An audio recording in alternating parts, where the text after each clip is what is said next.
जब प्रेम और वियोग टकराते हैं, क्या होता है? कभी कभी एक वचन का टूटना सिर्फ दर्द नहीं, बल्कि एक महापुरुष के उदय का कारण बनता है। हस्तिनापुर का महल मौन था, अनकहे शोक की छाया में डूबा हुआ।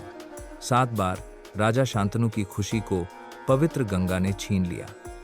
7 पुत्र हर बार आशा के साथ जन्मे, हर बार नदी की रहस्यमयी गोद में समा गए।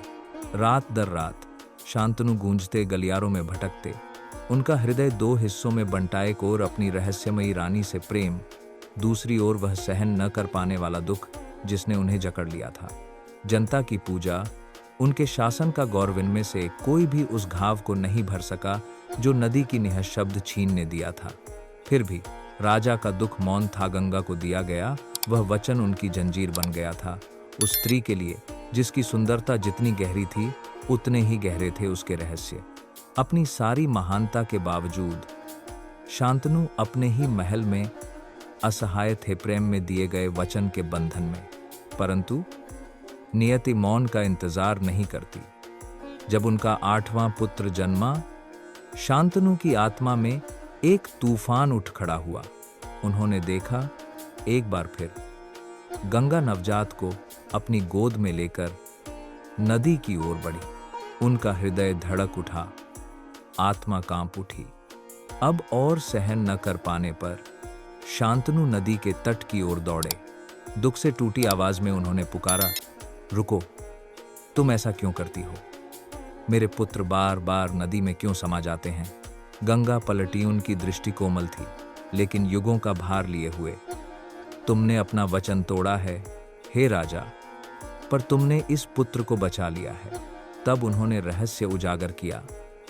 उनके पुत्र 8 वसु थे, दिव्य प्राणी जिन्हें श्रापवश एक जीवन मनुष्यों के रूप में बिताना था, जिन्हें पवित्र नदी के स्पर्श से मुक्ति मिलती। केवल यह 8वां पुत्र नियति से बंधा पृथ्वी पर रहेगा। उसका नाम होगा देवव्रत। आंसुओं और आशीर्वाद के साथ गंगा ने बालक को शांतनु की कांपती बाहों में सौंप दिया। फिर धुंध की तरह वह प्रभात में विलीन हो गईं, अपना वचन पूरा कर, अपनी भूमिका निभाकर। शांतनु ने अपने पुत्र को गोद में लिया, उस बालक को जो आगे चलकर भीष्म कहलाएगा। बचपन से ही देवव्रत की आंखों में अद्भुत ज्ञान की चमक थी। वह महानता की गोद में पले देश के श्रेष्ठ ऋषियों और योद्धाओं से विद्या ग्रहण की। गंगा स्वयं समय समय पर लौटी, उनके प्रारंभिक वर्षों में दिव्य ज्ञान और अनुग्रह से मार्गदर्शन किया। देवव्रत विलक्षण कौशल का युवक बनकर उभरे। उन्होंने वेदों में पारंगतता पाई, युद्ध कला में अनुभवी योद्धाओं को पराजित किया और धर्म, न्याय और राजधर्म के रहस्यों को आत्मसात किया। उनका साहस उनकी करुणा के समान था। उनका बुद्धि देश के महानतम ऋषियों के बराबर थी। किशोरावस्था में कदम रखते ही देवव्रत की कीर्ति दूर दूर तक फैल गई। उन्होंने बृहस्पति और परशुराम जैसे गुरुओं से शिक्षा ली, राजनीति, धनुर्विद्या, नेतृत्व की कला सीखी। उनके प्रतिद्वंद्वी भी उनकी महानता को मानते थे, पर सबसे बढ़कर देवव्रत का हृदय अपने पिता और प्रजा के प्रति सच्चा रहा। वह शक्ति के लिए नहीं, कर्तव्य के लिए जीते थे। बलिदान, समर्पण और अडिग निष्ठा का स्तंभ बन गए। उन्हें भीष्म कहा गया, वह जिन्होंने महाव्रत लिया। ऐसा वचन जो देवताओं तक को विस्मित कर दे।